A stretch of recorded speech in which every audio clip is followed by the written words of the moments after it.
Hello दोस्तों, राधे राधे। क्या आप भी अपने जीवन में बहुत जल्दी परेशान हो जाते हैं? क्या विपरीत परिस्थितियाँ आते ही आपका धैर्य पूरी तरह खो जाता है? याद रखिए, इस पूरे संसार में सबसे बड़ी शक्ति धन या वैभव बिल्कुल भी नहीं है। सबसे बड़ी शक्ति अपने चंचल मन को हमेशा शांत रखने की यह एक अनमोल कला है। संत हमेशा हमें समझाते हैं कि कठिन समय में शांत रहना ही हमारी असली और सच्ची ताकत है। जब चारों तरफ की चीज़ें आपके बिल्कुल विपरीत चल रही हो और यह सारा संसार आपका उपहास उड़ा रहा हो, उस कठिन परीक्षा के समय में खुद को पूरी तरह शांत रखना और प्रभु के चरणों में ध्यान लगाना ही सबसे बड़ी जीत है। आज के इस मधुर सत्संग में हम इसी आत्मिक और मानसिक ताकत पर विस्तार से बात करेंगे। अज्ञानी लोग किसी के चुप रहने को उसकी सबसे बड़ी कमजोरी हमेशा मान लेते हैं। उन्हें ऐसा लगता है कि जो इंसान हर परिस्थिति में शांत रहता है, वह बहुत निर्बल और डरा हुआ है। परंतु क्रोध में आकर चिल्लाना और पलटकर अपशब्द कहना सरल है, जबकि कठिन और विपरीत समय में अपने विचलित मन को वश में रखना ही सबसे बड़ी साधना है। क्रोध की भयानक अग्नि में मनुष्य की बुद्धि और सोचने की शक्ति पूरी तरह नष्ट हो जाती है।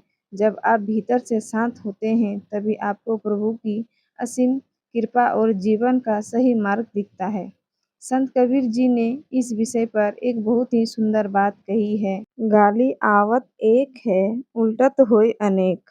कह कबीर न उलटिए, वही एक ही एक। इसका सीधा अर्थ यही है कि जब कोई आपके साथ बुरा व्यवहार करे, तो शांत रहकर केवल सुनिए और पलटकर उसे कभी जवाब मत दीजिए। यदि आप उस समय पूरी तरह शांत रहे, तो सामने वाले की वह बुराई वही हमेशा के लिए समाप्त होगी। अब मुख्य बात पर आते हैं कि इस दुनिया में सबका समय आता है। इस संपूर्ण सृष्टि का यही अटल और साक्षात नियम है कि यहाँ कुछ भी सदा के लिए अस्थायी नहीं। संसार में ना तो सुख का समय हमेशा के लिए रहता है और ना ही घोर दुख का समय यहाँ हमेशा के लिए ठहरता है। अगर आज आपका समय बहुत कठिन है, तो वह प्रभु की मंगलमय इच्छा से एक दिन बदलेगा जरूर। जब वक्त कठिन होता है, तब यह संसार आपकी योग्यता और आपकी भक्ति पर प्रश्न उठाएगा। ऐसे परीक्षा के समय में जीवन की दो बड़ी भूल कभी मत करना। पहली भूल यह है कि निराश होकर भगवान पर से अपना विश्वास और भरोसा कभी मत खोना, और दूसरी भूल यह है कि संसारी लोगों से व्यर्थ की बहस में अपनी कीमती ऊर्जा नष्ट मत करना।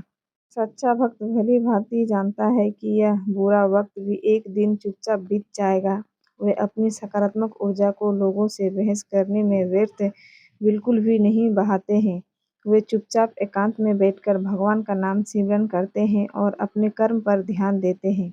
जब सही समय आता है, तो उनका अच्छा वक्त खुद सबको उत्तर देता है। संतों की अमृत वाणी भी यही कहती है, समय आए तरुण फले के तक सींचो कोई, अर्थात पैर को कितना भी पानी क्यों ना सींचे, उस पर फल तभी आएगा जब उसका सही समय होगा। वैसे ही आपके जीवन में भी प्रभु की कृपा से अच्छे समय अवश्य आएगा। बस मन में पूर्ण धैर्य रखें। अब मुख्य प्रश्न उठता है कि इस अशांत संसार में चंचल मन को हमेशा शांत कैसे रखें। इसके लिए संतों द्वारा बताए गए हैं 3 सरल उपाय अवश्य अपनाएं। पहला उपाय है मौन धारण करना, जो इस कलयुग का सबसे बड़ा और मुख्य तप माना गया है। जब भी आपको तीव्र क्रोध आए या सामने वाले की कोई बात आपको बहुत बुरी लगे, तो तुरंत उत्तर देने के बजाय कुछ समय के लिए पूरी तरह मौन धारण कर ले। मौन रहने से आपके भीतर उठ रहे क्रोध का वेग अपने आप शांत होगा। दूसरा उपाय है संतोष धारण करना और प्रभु पर पूर्ण भरोसा रखना। अपनी समस्त चिंताओं को ठाकुर जी के चरणों में सौंपकर निश्चिंत हो जाए। सच्चा संतोष ही मनुष्य के और शांत मन को परम शांति प्रदान करता है। तीसरा उपाय है नियमित नाम जप करना और कुछ समय एकांत में बिताना। दिन भर में कम से कम आधा घंटा इस संसार से दूर होकर बिल्कुल एकांत में प्रभु के पास बैठे भगवान का पावन नाम जपे और अपने भीतर छिपी दिव्य शांति को हमेशा महसूस करते रहे।